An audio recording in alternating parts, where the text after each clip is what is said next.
ଦେଖନ୍ତୁ ଫାଇନାଲି ଆଜି ଆପଣଙ୍କର ସୁଭଦ୍ରା ଯୋଜନାର ପ୍ରଥମ କିସ୍ତିର ତୃତୀୟ ପର୍ଯ୍ୟାୟ ପଇସା ମିଳିଯାଇଛି। ଏହା କେଉଁମାନଙ୍କୁ ମିଳିଛି ଏବଂ କେଉଁମାନଙ୍କୁ ମିଳିନାହିଁ ଭିଡ଼ିଓ ଲାଷ୍ଟ ପର୍ଯ୍ୟନ୍ତ ଦେଖନ୍ତୁ, ଜାଣିପାରିବେ। ଯଦି ଆମ ଭିଡ଼ିଓ ଆପଣମାନଙ୍କୁ ଭଲ ଲାଗୁଥାଏ ତେବେ ସବସ୍କ୍ରାଇବ୍ କରନ୍ତୁ, ଲାଇକ୍ କରନ୍ତୁ ଏବଂ ଆପଣଙ୍କର ଯଦି କୌଣସି ସଜେସନ୍ ଥାଏ କମେଣ୍ଟ ବକ୍ସରେ ପ୍ଲିଜ୍ ଲେଖନ୍ତୁ। ତେବେ ଆସନ୍ତୁ ଦେଖିବା ପ୍ରଭାତୀ ମ୍ୟାଡ଼ାମ ଏ ବିଷୟରେ କ'ଣ କହୁଛନ୍ତି, ତାପରେ ଭିଡ଼ିଓକୁ ଆଗକୁ ନେବା। तो अंगनवाड़ी कर्मी पाखक मिली जो मान परिवार रे सरकारी चाकरिया नथिबे एवं आशा कर्मी को बहुत आगुर मिल सारी केवल जो मानक सरकारी चाकरिया देखी बंद करा जाइथिला सेमानकर वेरिफिकेशन रे आसी जाइथिला से माने पाई देखो जो माने न पाई किछि भी पैनिक खबर नहीं। फोर्थ पर्याय पुणी हम से जो माने एथिरे पाइलेनी अधिकारी माने अंगनवाड़ी दीदी माने सीडीपीओ ब्लॉक रो नेतृत्व रे समस्त तांको पाखे पहुँचबे, तांकर रेजिस्टर हेतिबा फॉर्म रो जांच हबो, त्रुटि थिले सुधार हबो, बैंक लिंकेज नथले बैंक वाला बैंक मित्र जो पंचायत रे अछंती तांको जरिया रे ताकू पुणी आउ थरे वेरीफाई करिवे।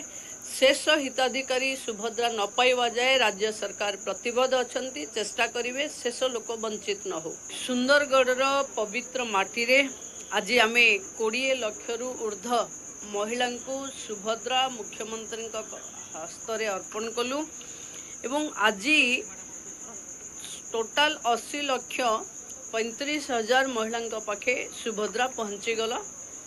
जो माने सुभद्रा पाइबे नहीं आपरे भी चिंता करिवार किछि नहीं। ऑफिसर माने घर को जिबे, हिताधिकारी जो माने रही जाइचंती से माने रजिस्ट्रेशन करचंती से मान को तनखी हबो। लास्ट हिताधिकारी शेष हिताधिकारी पाइबा जाए आमे रजिस्ट्रेशन भी चालू थिबो, पाइबा भी चालू थिबो। तेणु जो माने पाई नाहंती तांकर जो विशेष त्रुटि अछि ताकू भी आमे इनक्वारी करिवो। ଏବେ ବର୍ତ୍ତମାନ ଆପଣମାନେ ଶୁଣିଲେ ଆମର ପ୍ରଭାତୀ ମ୍ୟାଡ଼ାମ କ'ଣ କହିଲେ, ଯେପରିକି ଆମର ଏପର୍ଯ୍ୟନ୍ତ 1,20,00,000 ଲୋକଙ୍କର ଆପ୍ଲାଏ ହୋଇଯାଇଛି। ଆଜି ସୁଦ୍ଧା 20 ଲକ୍ଷ ପାଇକି 80 ଲକ୍ଷ ଲୋକଙ୍କୁ ଦିଆହେଇଗଲା। ତେବେ ବର୍ତ୍ତମାନ ପାଇଁ ଆଉ ଯାହା ରହିଲା ଫୋର୍ଥ ଫେଜ୍ରେ ତାହା ଡିସେମ୍ବରରେ ମିଳିବ। ତେବେ ଆଜି କେଉଁମାନଙ୍କୁ ମିଳିଛି ତାହା ଆପଣମାନଙ୍କୁ ମୁଁ ଜଣାଇ ଦେଉଛି।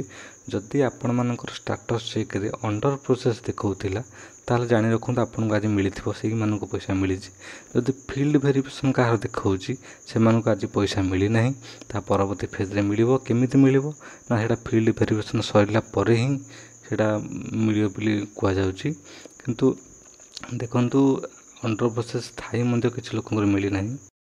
ସେମାନଙ୍କର ଏଥିପାଇଁ ମିଳିନାହିଁ ଯେ ସେମାନଙ୍କର ଯେକୌଣସି ଭାବରେ ବ୍ୟାଙ୍କରେ ପ୍ରୋବ୍ଲେମ୍ ଅଛି। କାରଣ ଆଜି ମୁଁ ଯେପର୍ଯ୍ୟନ୍ତ ମୁଁ ଯେତେଟା ବି ଆପ୍ଲାଏ କରିଛି ଯାହାର ବି ଦେଖିଛି, ଯାହାର ବି ଅଣ୍ଡର ପ୍ରୋସେସ୍ ଲେଖାଇଥିଲା ଯାହାର ବି ବ୍ୟାଙ୍କ ସବୁ ଆକାଉଣ୍ଟ ସିଡ଼ିଂ ସବୁ ଠିକ୍ ଅଛି, ତା'ର ପଇସା ଆକାଉଣ୍ଟ କ୍ରେଡ଼ିଟ୍ ହେଇଛି। କିନ୍ତୁ ଯାହାର ଫିଲ୍ଡ ଭେରିଫିକେସନ୍ ଥିଲା ତା'ର ପଇସା ଆସିନାହିଁ, ତା ଫୋର୍ଥ ଫେଜ୍ରେ ମିଳିବ। ଆଉ ଆଜି ପ୍ରାୟ ଆମର ଅଙ୍ଗନବାଡ଼ି ଦିଦିମାନଙ୍କୁ ହିଁ ମିଳିଛି। ଯେଉଁମାନେ ରିଜେକ୍ଟ କରିଥିଲେ ତାଙ୍କର ମଧ୍ୟ ଆପ୍ରୁଭାଲ୍ ହେଇଛି। ତାଙ୍କର ଯଦି ଆପ୍ରୁଭାଲ୍ରେ ଆସିଥିଲା ତାହେଲେ ତାଙ୍କୁ ମଧ୍ୟ ପଇସା ମିଳିଛି। କିନ୍ତୁ ଯେଉଁମାନଙ୍କର ଫିଲ୍ଡ ଭେରିଫିକେସନ୍ ପଡ଼ିଛି ତାଙ୍କୁ ପଇସା ଆଜି ମିଳିନାହିଁ। ତା ଆମର ଡିସେମ୍ବରରେ ହିଁ ମିଳିବ ବୋଲି କୁହାଯାଉଛି। ଦେଖନ୍ତୁ କିଛି ଲୋକ ଏମିତି ମଧ୍ୟ ଅଛନ୍ତି ଯେ ତାଙ୍କର ସବୁ ଥାଇ ମଧ୍ୟ ତା'ର ପଇସା ଆସିନାହିଁ।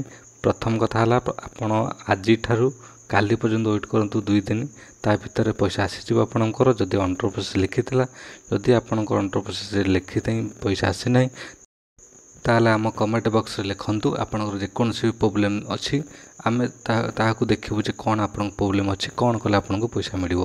ତେବେ ଆଜି ପାଇଁ ଭିଡ଼ିଓରେ ଏତିକି ଅପଡ଼େଟ୍ ଥିଲା। ପୁଣି ଥରେ ଆପଣମାନଙ୍କୁ ମୁଁ କହି ରଖୁଛି, ଯେପର୍ଯ୍ୟନ୍ତ ଆପଣ ସୁଭଦ୍ରା ପଇସା ପାଇନାହାନ୍ତି ସେପର୍ଯ୍ୟନ୍ତ ଆମ ସହ ଯୋଡ଼ି ରୁହନ୍ତୁ। ପଇସା ପାଇବା ଦାୟିତ୍ୱ ଆମର, ପଇସା ପାଇବେ ଆପଣ।